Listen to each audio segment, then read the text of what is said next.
Well, I was brought up in a smallish Midwestern town. And as Claire said, the town was called normal.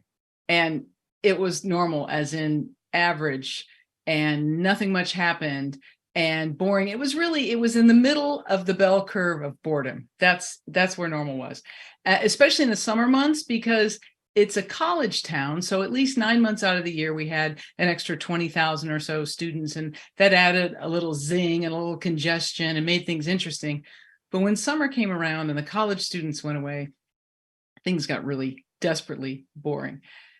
Now, my neighborhood was on the edge of town. And so our roads, they weren't dirt, but they weren't really paved. They were this mishmash of gravel and tar. And at the beginning of every summer, they would just put down some fresh gravel and tar, because when it got really hot in the summer, then that tar would just bubble up like the La Brea tar pits up through the asphalt or through the gravel. And since shoes were pretty much optional in my childhood in the summer, we'd often come home with just black tar covered feet. And we were forbidden from coming into the house when our feet were in that condition. And so we'd have to stand in the driveway and just yell for our dad to come outside. And he would eventually hear us. And he'd come outside with a jug of turpentine and a rag. And he would sit us down and he would scrub our feet with the turpentine to get the tar off. So it shows you how things have changed, because now moms lather their kids in sunscreen and hand sanitizer.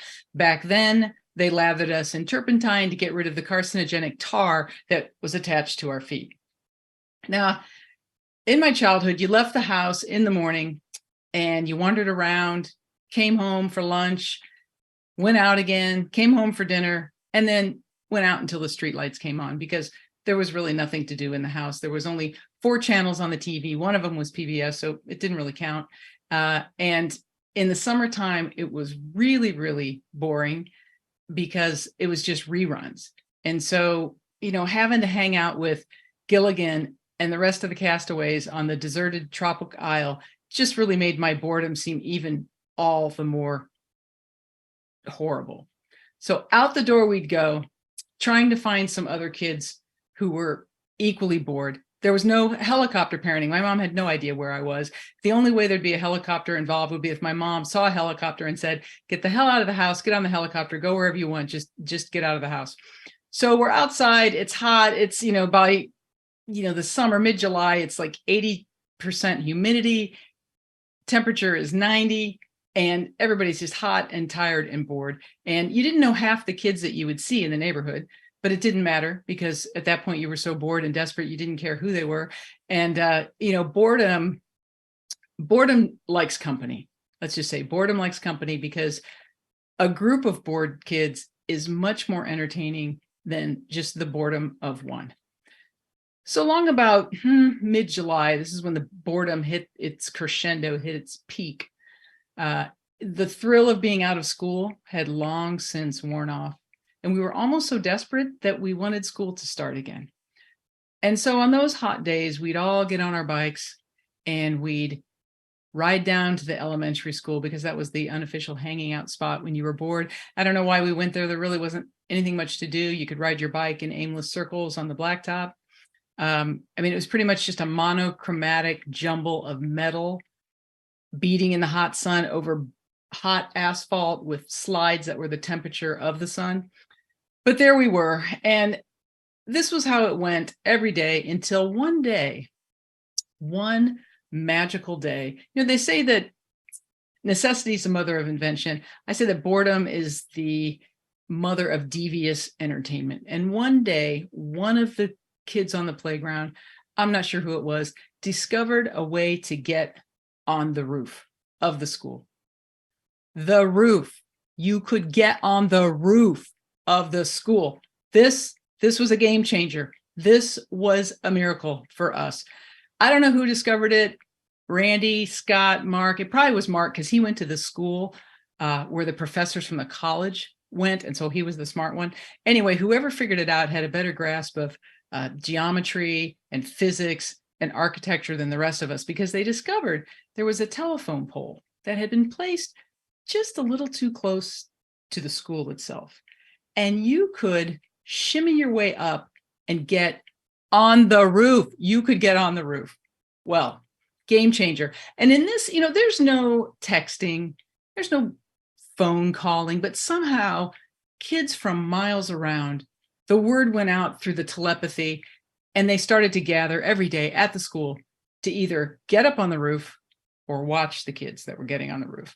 And I watched this for a while, and I'm a rule follower. I return library books on time. I come home on time. But that summer I reached a tipping point.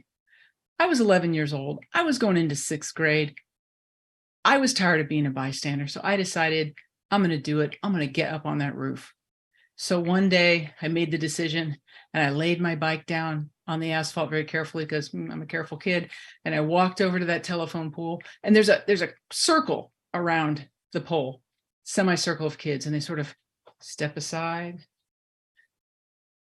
let me in. I put one hand on the pole, one hand on the building, a foot on the pole and a foot on the building, and I start my ascent.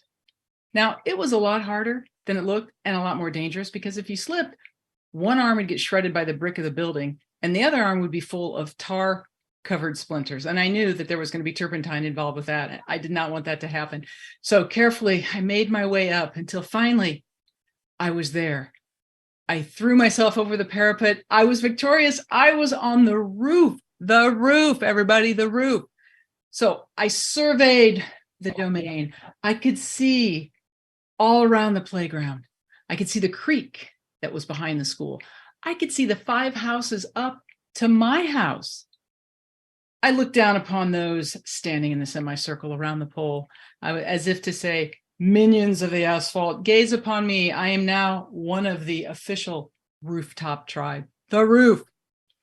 Well, the school had been built over a series of several years. Whenever, more kids needed to go to school, they would just sort of slap on another addition. And each one was at a slightly different elevation on the roof, which made for a very interesting roof to go up and around and over. It was like a really badly designed rooftop steeplechase. So we would go and run up and around the vents until we finally got over to the other side. And as we looked upon our domain from that viewpoint, we realized that there was a janitor standing down below who was looking up at us. We froze. He froze. He yelled. We yelled. And then we turned around and ran as fast as we could, up and down and around and over until we got back to the starting point. Only at that moment, we realized that shimmying down the pole was not an expedited exit. And like the Titanic, we were not all going to get off that ship in time. So we all, as one, pivoted and ran over to the part of the school that was the lowest elevation. And like lemmings, we just hurled ourselves over the edge, landed on the grass below, ran to our bikes, jumped on them, and just started to ride around as if nothing had happened.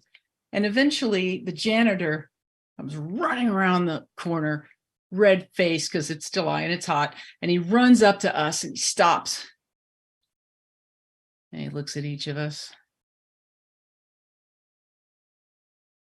And then he says, "Hey, did you happen to see any kids on the roof?"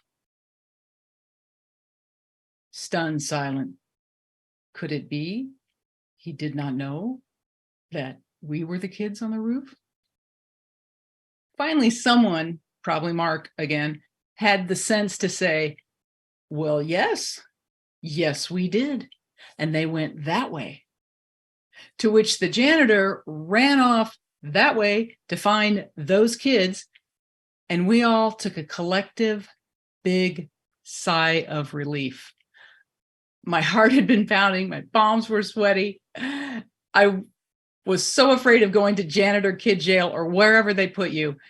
But it looked like we had made the escape. So I rode my bike home,